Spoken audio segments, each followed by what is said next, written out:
K M. ഷാജിയുടെ വിമർശനം അത് സർക്കാർ ഗൗരവതരമായി എടുക്കേണ്ടി വരും. കാരണം ഈ പോപ്പുലർ ഫ്രണ്ട് നേതാക്കളുടെ റെയ്ഡുമായി ബന്ധപ്പെട്ട് പോപ്പുലർ ഫ്രണ്ട് ഓഫ് ഇന്ത്യ പ്രവർത്തകർ സ്വത്തുക്കൾ കണ്ടുകെട്ടുന്നതുമായി ബന്ധപ്പെട്ട് കണ്ടുകെട്ടുന്നതിനെതിരെയാണ് മുസ്ലിം ലീഗ് നേതാവ് കെ.എം. ഷാജി രംഗത്ത് വന്നിരിക്കുന്നത്. പോപ്പുലർ ഫ്രണ്ടിനും RSSനും ഒരേ നീതിയാവണം എന്ന ആവശ്യം ഉന്നയിക്കുന്നു.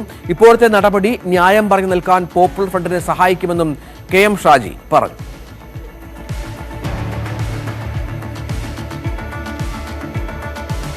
ഇനി ആത്മാർത്ഥമായ നിരോധനമാണോ നിങ്ങളുടേത്? അതും ഞാൻ ചോദിക്കട്ടെ. അല്ലെന്നുറപ്പിച്ചു വെച്ചോളൂ.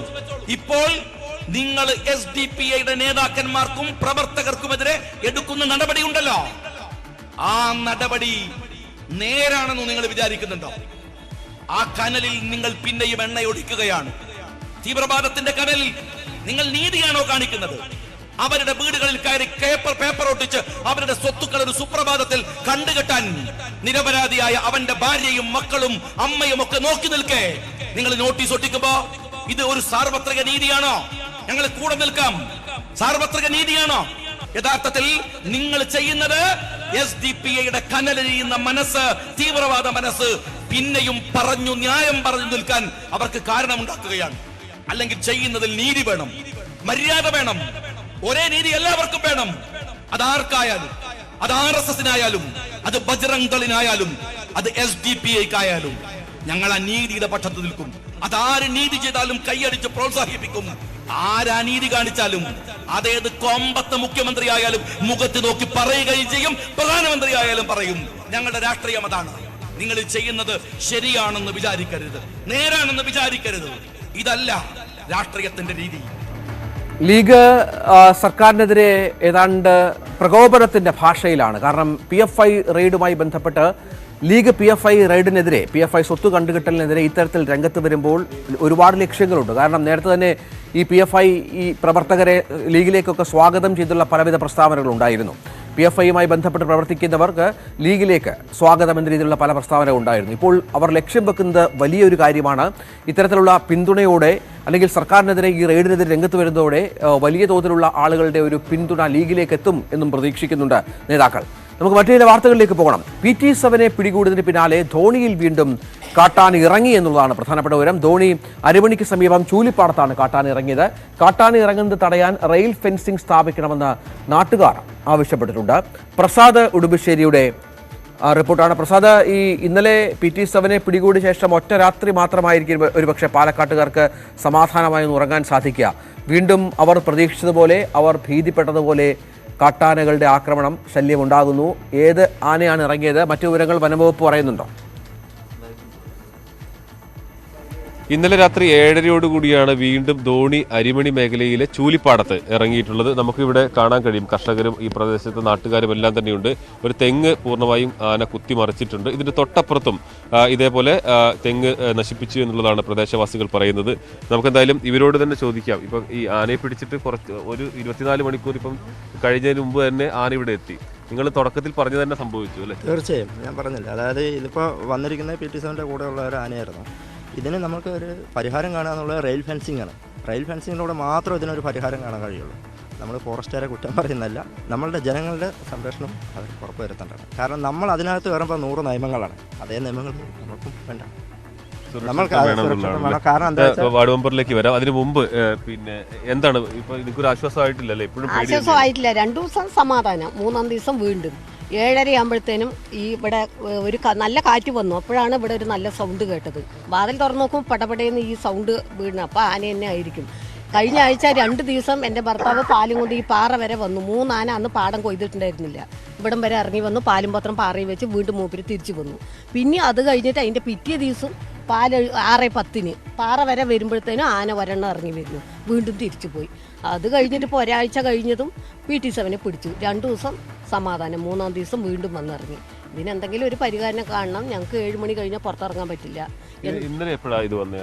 7:30 കറക്റ്റ് 7:30 വന്നു. ഒരു അടുക്കളയിൽ ചായ വയ്ക്കായിരുന്നു. ഏട്ടാ അപ്പോൾ വന്നുള്ളൂ. അപ്പോഴേക്കും ഒരു സൗണ്ട് കേട്ടു. അപ്പോൾ ഉണ്ണിയേട്ടൻ എന്താ സൗണ്ട് കേൾക്കണമെന്ന് പറഞ്ഞു. പക്ഷെ ആനയാണെന്ന് ഒരിക്കലും പ്രതീക്ഷിച്ചില്ല.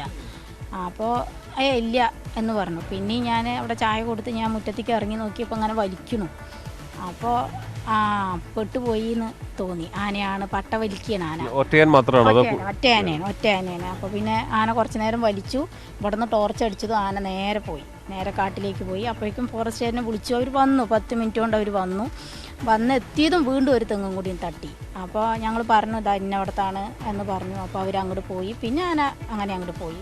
എന്നാലും അത് ആനേനെ ഇങ്ങനെ നമുക്ക് ചാനലിൽ ഇങ്ങനെ എടുത്തത് കൊണ്ടോ ജനങ്ങൾ കൂടിയതുകൊണ്ടോ പരിഹാരം ഉണ്ടാവണില്ല. ഞങ്ങൾക്ക് തന്നെയാണ് അവർ പറയുന്നത്. അതായത് നിരന്തരം വാർത്ത വരുന്നു എന്നുള്ളതിനപ്പുറത്തേക്ക് അതിനകത്ത് ശാശ്വത പരിഹാരം വേണം എന്നുള്ളതാണ്. ഇപ്പൊ നമ്മുടെ ഇപ്പോൾ വാർഡ് മെമ്പർ കൂടി ചേരുന്നുണ്ട്. നമ്മളിപ്പം ഇന്നലെ ഇറങ്ങിയിരിക്കുന്നു. ഇപ്പൊ ഏത് രീതിയിലാണ് ഇതിനകത്ത് നമ്മൾ സർക്കാരിന്റെ ശ്രദ്ധയിലേക്ക് പെടുത്തുക? എന്ത് നിർദ്ദേശമാണ് നമുക്ക് മുന്നോട്ട് വെക്കാൻ പറ്റുക? നമുക്കത് പറയാനുള്ളത്, നിരന്തരമായി ആന ഇറങ്ങുന്നൊരു പ്രദേശമായി മാറിയതുകൊണ്ട് നമുക്ക് ഇത്രയും പ്രദേശം കല്ലടിക്കോട് മുതൽ മലമ്പുഴ വരെ ഫോറസ്റ്റിൻ്റെ വനാതിർത്തിയോട് ചേർന്ന് റെയിൽ ഫെൻസിങ്ങോട് സ്ഥാപിച്ച് ആന പുറത്തിറങ്ങാതിരിക്കാനുള്ളൊരു സംവിധാനം ചെയ്യാത്തതോളം നമുക്കിതൊരു ശാശ്വതമായി നിലനിൽക്കില്ല, അല്ലെങ്കിൽ വരാതിരിക്കില്ല എന്നുള്ളതാണ് നമ്മുടെയൊക്കെ അനുഭവം കൊണ്ട് മനസ്സിലാക്കുന്നത്. എന്തെല്ലാം ചെയ്താലും ഗവൺമെൻറ് ശക്തമായി അതിലേക്ക് ഇടപെടുന്നുണ്ട്. പക്ഷേ അതുകൊണ്ടൊന്നും നമുക്ക് നമ്മളെ ഗുണം കിട്ടുന്നില്ല. ലക്ഷക്കണക്കിന് രൂപ ചിലവാക്കി ഫോറസ്റ്റുകാർ ഈ പറഞ്ഞ പോലെ അവർ ആറാട്ടിമാർ 24 മണിക്കൂറും വണ്ടി ഓടിച്ചുകൊണ്ടേ ഇരിക്കുന്നുണ്ട്. പക്ഷേ അതുകൊണ്ടൊന്നും നമുക്ക് വരുന്നു, അവരെ ആട്ടിവിടുന്നേ ഉള്ളൂ. പക്ഷേ എല്ലാം നമുക്ക് കൃഷി നശിപ്പിച്ച ശേഷമാണ് അതെല്ലാം നമ്മൾ കാണുന്നത്. റെയിൽ ഫെൻസിങ് വേണം, എന്നാൽ മാത്രമേ നമുക്കിതൊരു പരിഹാരമായി കാണുമെന്നുള്ളതാണ് അതാണ് ആളുകളുടെ ഒരു പ്രധാന ആവശ്യം. കാരണം എല്ലാ ദിവസവും RRT എത്തുകയും ആനയെ ഓടിക്കുകയും അത് പിന്നീടും തുടരുകയും അതൊരു തുടർക്കഥയായി മാറുകയും ചെയ്യുന്ന ഒരു സാഹചര്യത്തിൽ നിന്ന് മാറി ആന ഇറങ്ങാതിരിക്കാൻ എന്ത് നടപടി വേണം? അതിന്റെ റെയിൽ ഫെൻസ് ആണ് നാട്ടുകാർ മുന്നോട്ട് വെക്കുന്ന ഒരു പ്രധാന നിർദ്ദേശം. അത് സർക്കാരിന്റെ പരിഗണനയിലേക്ക് തീർച്ചയായും അതുണ്ടാകും, അതിലുള്ള നടപടികൾ ഉണ്ടാകുമെന്നൊരു പ്രതീക്ഷയാണ് അവർ പങ്കുവെക്കുന്നത്. KB ഗണേഷ് കുമാർ ഭരണപക്ഷത്തെ കരുത്തനായ നേതാവാണ്. കേരള കോൺഗ്രസ് ബിയുടെ പ്രതിനിധിയാണ്. ഗണേഷ് കുമാർ അപ്രതീക്ഷിതമായി ഇന്നലെ LDF യോഗത്തിൽ ഒരു വിമർശനം ഉന്നയിച്ചു. അത് സർക്കാരിലെ മന്ത്രിമാർക്കെതിരെയായിരുന്നു. കാരണം ഇപ്പോഴത്തെ മന്ത്രിമാർ കാരണം MLA മാർക്കാർക്കും റോഡിലിറങ്ങി നടക്കാൻ പറ്റുന്നില്ല എന്ന അതിരൂക്ഷ വിമർശനമാണ്. മന്ത്രി TP രാമകൃഷ്ണൻ അടക്കം ഈ വിഷയത്തിൽ ഇവിടെയാണോ ഇത് ഉന്നയിക്കേണ്ടത് എന്ന് ചോദിച്ചുവെങ്കിലും ഗണേഷ് കുമാർ പറഞ്ഞത് ഇവിടെ അല്ലാതെ LDF യോഗത്തിലല്ലാതെ ഞാനിത് പുറത്ത് പറയുന്നത് ശരിയാണോ, എനിക്കിത് പറയേണ്ട കാര്യമുണ്ടോ എന്ന് പറഞ്ഞാൽ അതിരൂക്ഷമായി തന്നെ ഗണേഷ് കുമാർ വിമർശിക്കുകയായിരുന്നു. കിഫ്ബി പദ്ധതികൾ നടപ്പിലാകുന്നില്ല. കഴിഞ്ഞ ബജറ്റിൽ MLA മാർക്ക് നൽകിയ പല വാഗ്ദാനങ്ങളും നടപ്പിലായിട്ടില്ല. ഇത്തവണത്തെ ബജറ്റിൽ കുറഞ്ഞത് 5 പദ്ധതികളെങ്കിലും ഓരോ MLA മാർക്കും വേണ്ടി പ്രഖ്യാപിക്കണമെന്ന് പറഞ്ഞപ്പോൾ CPI മന്ത്രിമാർ LDF യോഗത്തിൽ കൈയടിച്ചു എന്നതാണ് വാർത്ത. സർക്കാർ പ്രതിനിധികൾ ഞെട്ടിപ്പോയി. ഒരുപക്ഷെ സർക്കാർ ഇതിന് വരും മണിക്കൂറുകളിൽ മറുപടി പറയേണ്ടിയും വന്നേക്കും. ബജറ്റ് സമ്മേളനത്തിന്റെ തന്ത്രങ്ങൾ ചർച്ച ചെയ്യാൻ വിളിച്ച നിയമസഭാ കക്ഷി യോഗത്തിൽ പതിവ് ശൈലിയിൽ ഗണേഷ് കുമാർ ആഞ്ഞടിച്ചു. ഒന്നിനും ഫണ്ട് അനുവദിക്കുന്നില്ല, പ്രഖ്യാപനങ്ങൾ മാത്രം പോരാ, ഫണ്ട് അനുവദിക്കണം. ഇത്തരത്തിൽ മുന്നോട്ടു പോകാനാകില്ല. മന്ത്രിമാരുടെയും വകുപ്പുകളുടെയും പ്രവർത്തനം പോരെന്നും വിമർശനമുണ്ടായി. റോഡ് പ്രവൃത്തികളുടെ കാലതാമസം ചൂണ്ടിക്കാട്ടി പൊതുമരാമത്ത് വകുപ്പിനെയും വിമർശിച്ചു. മന്ത്രി നല്ല ആളാണെങ്കിലും വിദ്യാഭ്യാസ വകുപ്പിലും ഒന്നും നടക്കുന്നില്ല എന്നായിരുന്നു വിദ്യാഭ്യാസ വകുപ്പിനെ കുറിച്ചുള്ള പരാമർശം. മണ്ഡലങ്ങളിൽ അനുവദിക്കുന്ന പദ്ധതികളുടെ ഭരണാനുമതി പോലും നൽകുന്നില്ല. അടുത്ത ബജറ്റിലെങ്കിലും പ്രശ്നങ്ങൾക്ക് പരിഹാരം വേണമെന്നും ഗണേഷ് ആവശ്യപ്പെട്ടു. വിമർശനം ജലവകുപ്പിലേക്ക് കൂടി കടന്നതോടെ CPM parliamentary party secretary TP Ramakrishnan ഇടപെട്ടു. ഇവിടെയല്ലാതെ എവിടെ പറയുമെന്ന് ചോദിച്ച ഗണേഷ് തനിക്ക് പറയേണ്ട വേദിയിൽ തന്നെയാണ് കാര്യങ്ങൾ പറഞ്ഞതെന്ന് വ്യക്തമാക്കി ക്ഷുഭിതനായി. ഗണേഷ് കുമാറിന് പിന്തുണയുമായി PV ശ്രീനിജനും എഴുന്നേറ്റു. ചില CPI MLA മാർ ഗണേഷിന്റെ പ്രസ്താവനയെ കൈയടിച്ചാണ് സ്വീകരിച്ചത്. പിന്നീട് ചേർന്ന CPM MLA മാരുടെ യോഗത്തിലും ഗണേഷിന്റെ പ്രസ്താവനയെ അനുകൂലിച്ച് ചിലർ രംഗത്തെത്തിയെന്നും സൂചനയുണ്ട്. BV Arun, news 18, Thiruvananthapuram. KB Ganesh കുമാറിന്റെ പ്രസ്താവന സർക്കാരിന് ഒട്ടും സുഖകരമായ ഒന്നല്ല. കാരണം ഇതിന് മറുപടി പറയേണ്ടി വരും. സഭാ സമ്മേളനം ഒരു ഇടവേളയ്ക്ക് ശേഷം ആരംഭിച്ചു കഴിഞ്ഞു. ഇനി റിപ്പബ്ലിക് ദിനത്തിന് ശേഷം ഏതാണ്ട് 31-ാം തീയതി സഭാ സമ്മേളനം തുടരും. അവിടെയൊക്കെ പ്രതിപക്ഷം ഇതൊരു വലിയ ആയുധമാക്കുകയും ചെയ്യും. മറ്റൊരു വാർത്ത ഗുണ്ട വിളയാട്ടവുമായി ബന്ധപ്പെട്ടാണ്. തിരുവനന്തപുരത്തെ ഗുണ്ടാ വിളയാട്ടത്തിൽ രാഷ്ട്രീയ ബന്ധവും പ്രതിപക്ഷം ആയുധമാക്കും. കോടതിയിൽ കീഴടങ്ങിയ ഗുണ്ടകളിൽ ഒരാൾ തിരുവനന്തപുരം നഗരത്തിലെ പ്രധാനപ്പെട്ട CPI നേതാവിന്റെ മകളെ വീഡിയോ കോൾ വഴി ബന്ധപ്പെട്ടിരുന്നു. ഈ നേതാവിന്റെ വീട്ടിൽ പോലീസ് പരിശോധന നടത്തുന്ന സാഹചര്യം ഉണ്ടായപ്പോഴാണ് ഗുണ്ടകളുടെ കീഴടങ്ങൽ എന്നാണ് ഇപ്പോൾ പുറത്തുവരുന്ന വിവരം. തിരുവനന്തപുരം നഗരത്തിലെ ഗുണ്ടാവിളയാട്ടത്തിൽ രാഷ്ട്രീയ വിവാദം ഉയരുകയാണ്. നഗരത്തിലെ പ്രധാനപ്പെട്ട CPI നേതാക്കളിൽ ഒരാളുടെ മകളെ കീഴടങ്ങിയ ഗുണ്ടകളിൽ ഒരാളായ ആരിഫ് ഫോണിൽ ബന്ധപ്പെട്ടിരുന്നു. ഇത് സംബന്ധിച്ച വിവരം അന്വേഷണ സംഘത്തിന് ലഭിച്ചു. തലസ്ഥാന ജില്ലക്കാരനായ മന്ത്രി CPI നേതാവിനെ ബന്ധപ്പെടുകയും മകൾ വഴി ഗുണ്ടയോട് കീഴടങ്ങാൻ നിർദ്ദേശിക്കാൻ ആവശ്യപ്പെടുകയും ചെയ്തു എന്നാണ് വിവരം. തുടർന്ന് 4 പേർ വഞ്ചൂർ കോടതിയിൽ കീഴടങ്ങി. ഇത് രാഷ്ട്രീയമായി ഉപയോഗിക്കാനാണ് പ്രതിപക്ഷ തീരുമാനം. ഗുണ്ടകളെ വളർത്തുന്നത് ഇടതുപക്ഷമെന്ന ആരോപണം പ്രതിപക്ഷം കൊണ്ടുവന്നേക്കും. എന്നാൽ CPI നേതാവിന്റെ മകളെ കീഴടങ്ങിയ ഗുണ്ട സൗഹൃദത്തിൽ കൂടുകയായിരുന്നു എന്ന വാദവുമുണ്ട്. അതേസമയം ഗുണ്ടകളെ പിടികൂടാനുള്ള വിവരം ചോർത്തുന്ന പോലീസുകാരെക്കുറിച്ച് ഇന്റലിജൻസ് പ്രത്യേകം അന്വേഷണം ആരംഭിച്ചു. ഷാഡോയിലെയും സ്പെഷ്യൽ ബ്രാഞ്ചിലെയും ചിലർ ഗുണ്ടകളുമായി അടുത്ത ബന്ധം പുലർത്തുന്നതായി വിവരമുണ്ട്. SP റാങ്ക് മുതൽ മുകളിലേക്കുള്ള ഉദ്യോഗസ്ഥർക്കെതിരെ അന്വേഷണമില്ലാത്തതും സേനയ്ക്കുള്ളിൽ പ്രതിഷേധത്തിന് വഴിവെക്കുന്നു. ന്യൂസ് 18 തിരുവനന്തപുരം.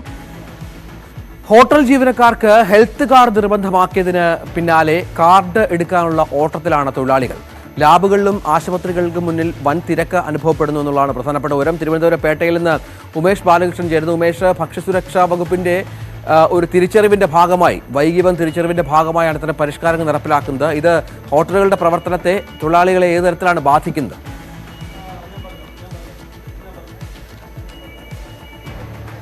ഹെൽത്ത് കാർഡ് ഒരു പുതിയ സംഭവമല്ല.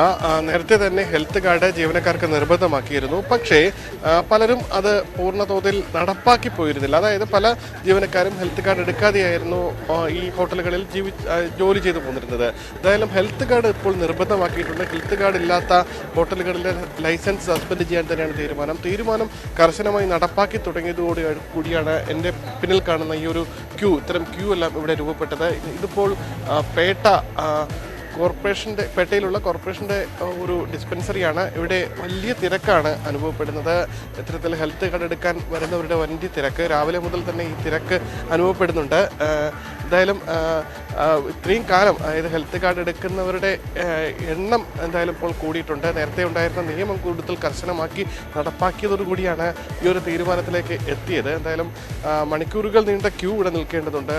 ഇവിടെ കോർപ്പറേഷൻ്റെ സ്ഥാപനമായതുകൊണ്ട് തന്നെ കുറച്ചുകൂടി തുക കുറച്ച് പരിശോധനകളെല്ലാം ചെയ്തു നൽകും എന്നുള്ളത് കൊണ്ടാണ് ഇവിടെയുള്ളവർ ഇവിടെ ഇത്രയും വലിയൊരു ക്യൂ കാണാൻ കാരണമായിരിക്കുന്നത്. 6 മാസമാണ് ഈ ഹെൽത്ത് കാർഡിൻ്റെ കാലാവധി. പ്രധാനമായി ഹെപ്പറ്റൈറ്റിസ് B കൂടാതെ മറ്റ് സാംക്രമിക രോഗങ്ങൾ എന്തെങ്കിലും ഉണ്ടോ എന്നുള്ളതാണ് പ്രധാനമായി പരിശോധിക്കുന്നത്. ഈ പരിശോധന റിസൾട്ടുമായി ഡോക്ടറെ കണ്ടാൽ മാത്രമേ ഇവരുടെ ഹെൽത്ത് കാർഡ് നൽകുകയുമുള്ളൂ. എന്നാലും ഈ ഒരു ക്യൂ ഇത്രയും ഇത് നിൽക്കുന്നത് പരിശോധിക്കാനുള്ളവരുടെ ക്യൂ ആണ്. അകത്താണ് പരിശോധനകൾ നടക്കുന്നത്. പരിശോധിച്ച ശേഷം, ബ്ലഡ് എടുത്ത ശേഷം ഇവർക്ക് പിന്നീട് വന്ന് റിസൾട്ട് വാങ്ങിപ്പോകാം. റിസൾട്ട് വാങ്ങിയ ശേഷം ആ റിസൾട്ട് ഡോക്ടറെ കാണിക്കണം. ഡോക്ടറെ കാണിച്ചതിന് ശേഷം മാത്രമായിരിക്കും ഹെൽത്ത് കാർഡ് ഇവർക്ക് വിതരണം ചെയ്യുക. ഹെൽത്ത് കാർഡ് വിതരണം ചെയ്ത ശേഷം മാത്രമേ ഇത്തരത്തിൽ ഹോട്ടലുകളിലെ ജീവനക്കാർക്ക് ഇനി മുതൽ ഹോട്ടലുകളിൽ ജോലി ചെയ്യാനാകുകയുള്ളൂ. ഏതായാലും ഹെൽത്ത് കാർഡ് വാങ്ങാനായി ആശുപത്രികളുടെയും ഒപ്പം ലാബുകളുടെയും ഒക്കെ മുന്നിൽ വലിയ തിരക്ക് അനുഭവപ്പെടുന്നു എന്നുള്ളതാണ് പ്രധാനപ്പെട്ട വിവരം. തൊഴിലാളികൾ, ഹെൽത്ത് കാർഡില്ലാത്ത തൊഴിലാളികൾക്ക് ഹോട്ടലുകളിൽ ജോലി ചെയ്യാനാവില്ല എന്ന കർശന നിർദ്ദേശം നൽകിയിരിക്കുകയാണ് ആരോഗ്യവകുപ്പ്. വാർത്തകൾ അവസാനിക്കുന്നില്ല. ഇടവേളകളില്ലാതെ ന്യൂസ് 18 യൂട്യൂബ് ചാനൽ.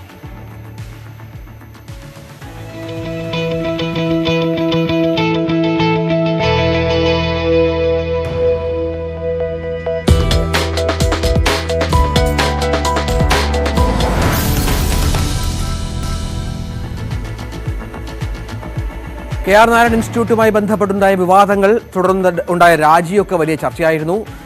ദിവസങ്ങളായി ഇവിടെ ക്ലാസുകൾ മുടങ്ങിയ പശ്ചാത്തലമുണ്ടായിരുന്നു. ഇന്ന് ഈ ക്ലാസുകൾ പുനരാരംഭിക്കുമെന്നുള്ളതാണ് ഏറ്റവും പ്രധാനപ്പെട്ട വിവരം. പുനരാരംഭിച്ചേക്കും എന്നുള്ളതാണ്. ഇതുമായി ബന്ധപ്പെട്ട വ്യക്തമായ ഉത്തരം ലഭിക്കുന്നില്ല. രാജിവെക്കാത്ത അധ്യാപകരുമായി ക്ലാസ് തുടങ്ങാനാണ് ആലോചന. ഒരുപാട് രാജികൾ സംഭവിച്ചു. ഡീൻ അടക്കം രാജിവെച്ച പശ്ചാത്തലമൊക്കെ നമ്മൾ കണ്ടു.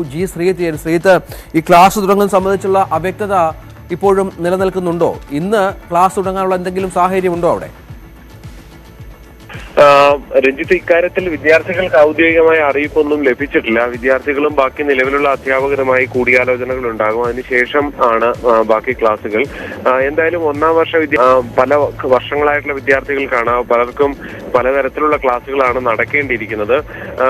സ്വാഭാവികമായും ഒരു പൂർണ്ണതോതിൽ ക്ലാസ് ആരംഭിച്ചില്ലെങ്കിലും ക്ലാസ് തുടങ്ങി വെക്കുക എന്നൊരു നടപടിയിലേക്ക് പോകാനുള്ള സാധ്യത ഉണ്ട് എന്നുള്ളത് തന്നെയാണ് നമുക്ക് ലഭ്യമാകുന്ന വിവരം. പക്ഷേ ഇതിലൊരു അന്തിമമായ വ്യക്തത ഇനിയും വരാനുണ്ട്. എന്തായാലും ഏതാണ്ട് 8ഓളം പേരാണ് ഇതിനകം. അവിടുത്തെ അധ്യാപകനായിരുന്ന ശ്രീ നന്ദകുമാർ ടെലിഫോണിലായിരുന്നു.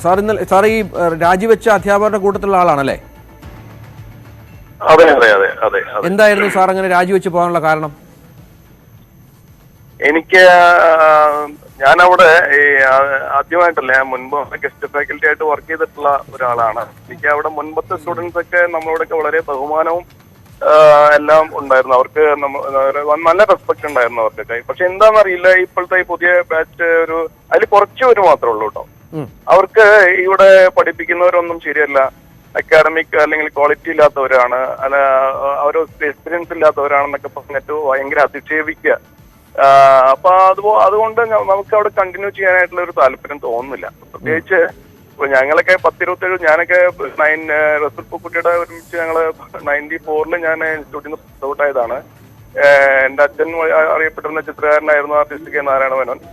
ചേട്ടനും സ്റ്റുഡിയോ ഫോട്ടോഗ്രാഫർ ആണ്. ഇപ്പോഴും അത് 73 വയസ്സായിട്ട് ഇപ്പോഴും വർക്ക് ചെയ്തുകൊണ്ടിരിക്കുന്നത്. ഞാനൊക്കെ വളർന്നു വന്ന സാഹചര്യം, ഞാൻ ഒരു കലാകാരനാണ്. വർഷങ്ങളോളം ഫോട്ടോഗ്രാഫിയിലൂടെ തന്നെയാണ് സിനിമയിലേക്ക് എത്തിയിട്ടുള്ളത്. ഒരുപാട് എക്സ്പീരിയൻസ് ഉണ്ട്. ഞാൻ ഇന്ത്യയിൽ മാത്രമല്ല വിദേശത്തും ഒരുപാട് വർഷത്തോളം 13 വർഷത്തോളം ആയിരുന്നു. അപ്പൊ എനിക്ക് ഒരുപാട് എക്സ്പീരിയൻസ് സിനിമയിലും ടെലിവിഷനിലും ഉണ്ടായിട്ട് പോലും വിദ്യാർത്ഥികൾക്ക് ഒരുപാട് കാര്യങ്ങൾ പറഞ്ഞു കൊടുക്കാൻ നമ്മൾ വളരെയധികം ശ്രമിച്ചിട്ടും എന്താ വെച്ച് കഴിഞ്ഞാൽ നമ്മൾ ശ്രമിച്ചുകൊണ്ടേയിരുന്നു. മുൻപത്തെ വിദ്യാർത്ഥികൾ തന്നെയാണ് എന്റെ കൂടെ, ഇപ്പോഴും ഞാൻ സിനിമ ചെയ്തു, എന്റെ കൂടെ അസിസ്റ്റന്റ് ആയിട്ട് വർക്ക് ചെയ്തിട്ടുള്ളത് 2014 ബാച്ചിലെ 3 പേരാണ്. അവരെന്തുകൊണ്ട് നമ്മുടെ കൂടെ വരുന്നു? പക്ഷെ ഇപ്പോഴത്തെ ഇവിടെ കുറച്ചു പേര് ഈ എന്തുകൊണ്ടോ എന്നറിയില്ല, അധ്യാപകരെ യാതൊരു തരത്തിലും അവര് അംഗീകരിക്കുന്നില്ല. സാർ, എന്താ യഥാർത്ഥത്തിൽ ഈ വിഷയത്തിന് ആധാരമായ സംഭവം സാറ് മനസ്സിലാക്കുന്നത് എന്താണ്? ഈ നല്ല രീതിയിൽ നടന്നുകൊണ്ടിരുന്ന സ്ഥാപനമായിരുന്നു, പക്ഷേ പോയി സമരമാകുന്നു, ഒരുപാട് അധ്യാപകർ അവിടുന്ന് രാജിവെച്ചു പോകുന്ന പശ്ചാത്തലം ഉണ്ടാകുന്നു, ഡയറക്ടർ അടക്കം രാജിവെക്കുന്നു. ഇതിനുള്ള ആധാരമായ കാര്യമായി സാറ് മനസ്സിലാക്കുന്നത് എന്താ? ഈ കുട്ടികളുടെ ഈ താങ്കൾ പറഞ്ഞ തരത്തിലുള്ള ഒരു മനോഭാവമാണോ, അതോ അവിടെ ഈ പറഞ്ഞ പോലെ എന്തെങ്കിലും ജാതി വിവേചനമോ കുട്ടികൾക്കുള്ള അതിശയമോ വല്ലതും സംഭവിക്കുന്ന സ്ഥലമാണോ? ജാതി വിവേചനം എന്നൊന്നും അവിടെ ഞാൻ കണ്ടിട്ടില്ല. ഇപ്പൊ സിനിമാ മേഖലയിൽ എന്ത് ജാതി എനിക്ക് മനസ്സിലാവാത്ത. സിനിമാ മേഖല എന്ന് പറയുമ്പോൾ ഒരുപാട് ക്രിയേറ്റീവ് ആയിട്ടുള്ള ഒരുപാട് പേരുടെ ഒരു കൂട്ടായ്മയാണ്. അവിടെ ഞാൻ ഇത്രയും കാലം വർക്ക് ചെയ്തിട്ടും ഒരു സ്ഥലത്തും എവിടെയായാലും വിദേശത്തായാലും ശരി, ഇവിടെ ഞാൻ ജാതിയൊന്നും ഞാൻ നേരിട്ടിട്ടില്ല, കണ്ടിട്ടില്ല. ഇതെന്ന് ഏത് കാലത്ത്, പണ്ട് കാലത്ത് ഏതോ ഒരു കാലത്ത് ജാതി സമുദായം ഉണ്ടായെന്ന് പറഞ്ഞിട്ട് ഇപ്പൊ നമ്മൾ ആ രീതിയിലൊക്കെ ചിന്തിക്കാൻ പോയി കഴിഞ്ഞാല് ഞാൻ പറയുകയാണെന്നുണ്ടെങ്കിൽ അവർക്ക് വിവരദോഷം എന്ന് ഞാൻ പറയാം. വിവരമില്ലായ്മയാണ്. ഇവിടെ ജാതീയതൊന്നും ഒരു കാടും കൂടെ ഉണ്ടായിട്ടില്ല. അത് ഓരോ ചില 1-2 അവിടെ പഠിപ്പിക്കുന്ന ചില അധ്യാപകരും ചില കുറച്ച് വിദ്യാർത്ഥികൾ, ഞാൻ എല്ലാവരും കുറ്റം പറയില്ല, കുറച്ച് വിദ്യാർത്ഥികളും ചില സ്റ്റാഫുകളും ചേർന്നിട്ട് ഉണ്ടാക്കിയിട്ടുള്ള ഒരു നാടകം, അതേ ഞാൻ പറയുന്നുള്ളൂ. അല്ലാതെ ഇതില് ഒരു കഴമ്പില്ല. ഞങ്ങൾ പരാതി കൊടുത്തിട്ടുണ്ട് മുഖ്യമന്ത്രിക്ക്.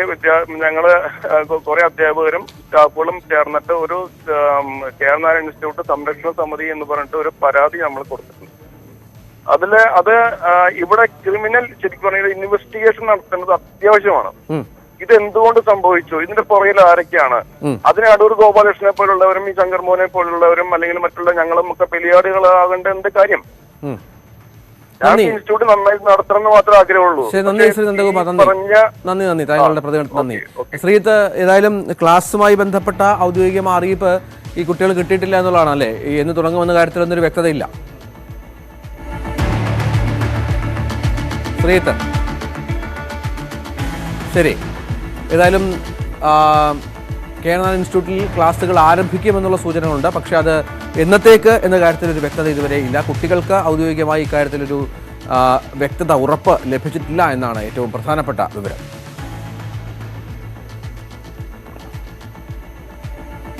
ന്യൂസ് അപ്ഡേറ്റ്സ് പൂർണ്ണമാവുകയാണ്. വാർത്തകൾ അവസാനിക്കുന്നില്ല. വാർത്തകൾ News 18 യൂട്യൂബ് ചാനലിൽ കാണാം.